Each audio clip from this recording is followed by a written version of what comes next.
And I'm still joined in the studio with Tony Mepham, and we're talking about walking football today and what it's all about. And presumably, Tony, this is something that needs to be, because it's a separate team, it needs to be funded separately to the normal teams for each club. Well, it certainly does, because they've been playing in the sports halls at the NSC. They've been playing on the bowl.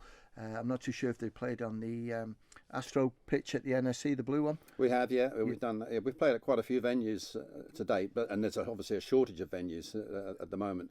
But with the funding at the moment, when people come and play in the daytime sessions from 12 to 1, there's always someone there rattling a tin, and people have to put the £2 in. So that's how they pay their subs. But if the game is going to develop, and particularly if, as I hope, we can form a Manx Walking Football Association, which would be a charity, then if we're going to go out on the road show and encourage other people to come and play, then it does need to be properly funded. So hopefully, eventually, sponsorship will play a part in that.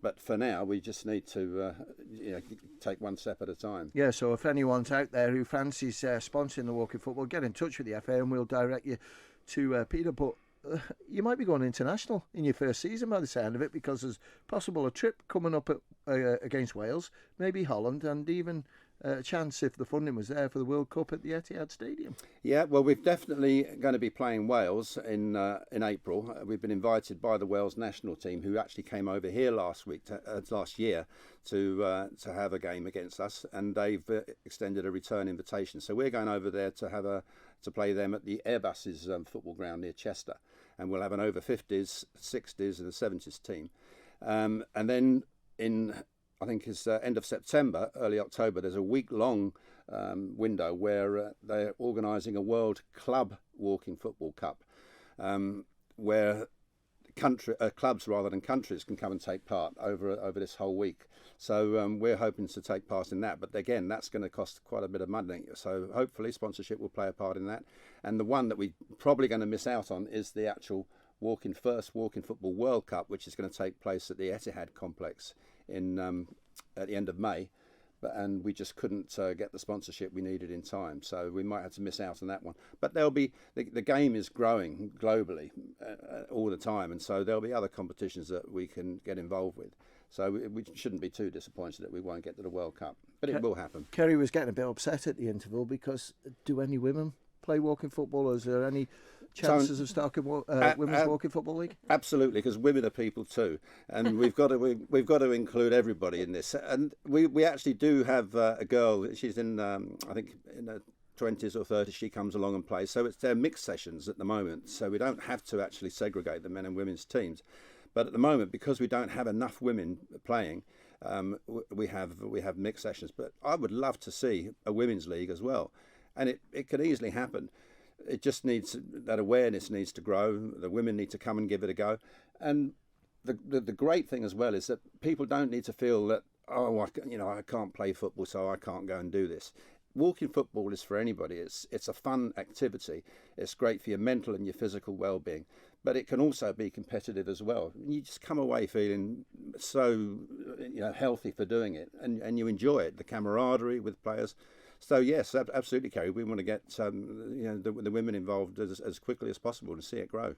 Okay, and so on the competitive side there, because I've just got this image of I suppose you would say, the more able players that are very competitive, just getting quicker and quicker in the walk-in, and it develops to a speed walk. So are you allowed to speed walk, or is that classed as running? well, when the league starts in Sunday, we've already decided that we're going to have official FA referees there, because you can imagine, as you just said, how do you differentiate between a fast walk and a run? So good luck to the referees when they try and work that out. But that is the problem that you have. And when the game was created, the idea was to slow the game down. So in a way, if somebody does or perfects a particular fast walk, which is as fast as a normal run, then you could say that they're actually breaking the spirit of the game. They're in the wrong team. Yeah. And so these are all the problems that are going to crop up. And the referees who are going to start on Sunday, they've never officiated in walking football games before, so it's going to be a learning curve for them, as well as for the players who are going to suddenly find that the whistle's going to be blown when they thought they were doing a perfectly legitimate fast walk, and the referees decided it's a run. So it's going to be fireworks. It's going to be fun. And you mentioned there that this lady that does also take parts in her 20s or 30s, so you're not overly strict on the over 40s element of walking football. No, how they do it in the UK is, I mean, we're actually lowering the age limit to make it as inclusive as possible to start with. But in the UK, it's aimed at over 50s for men, but for the women, they're saying it's over 40. So we're doing a similar kind of thing. So where we said in the league that it's open to over 40s, with women they can be over 30. But we haven't got anywhere near enough interest from the women yet. So hopefully you can be the rallying cry for that, Kerry. I was going to say, I've never played football in my life, so it's skill required here, because I can do the walking part quite easily, but how much skill do you need? It helps, but again, it doesn't. You don't have to be skillful at football. If you and five, there must be enough women to play a Manx radio team. You could come and do it, and even if they had never played football before, you know what you do. You pass the ball, and the idea is to score a goal. Yeah, that's a challenge. And you don't have to run. That's a bonus. Let's have a look at some of the names for these 6 teams. We've got AFC Simmer, which Ian Stroder's a player manager. We've got Last Legs United, which Tony Sewell manages, governors as well. Van and Strollers, which is Dave Power. Dave Power's been involved in Manx football long time. We've got D&D, Sean's team. Governors Athletic, which has got Carl Hunter down as player manager.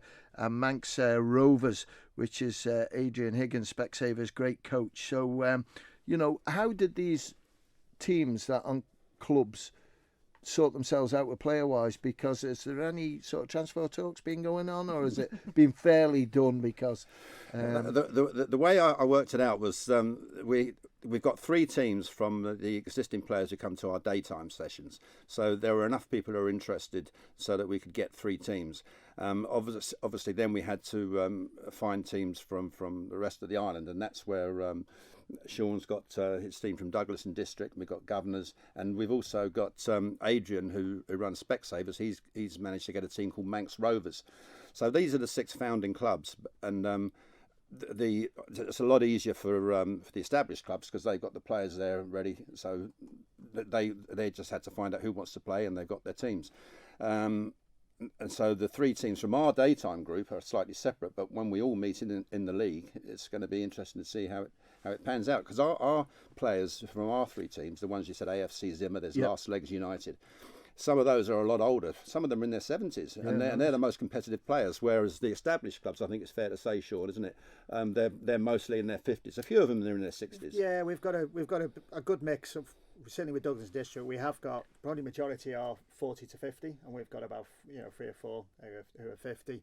But no, they were really keen. There was a lot of them were playing Masters a couple of years ago as well. So it's just that natural transition. We set up the Masters team, I think, the year after it was set up, and that's well established now. We are now called ourselves the Senior Masters, so we feel we're working our way up.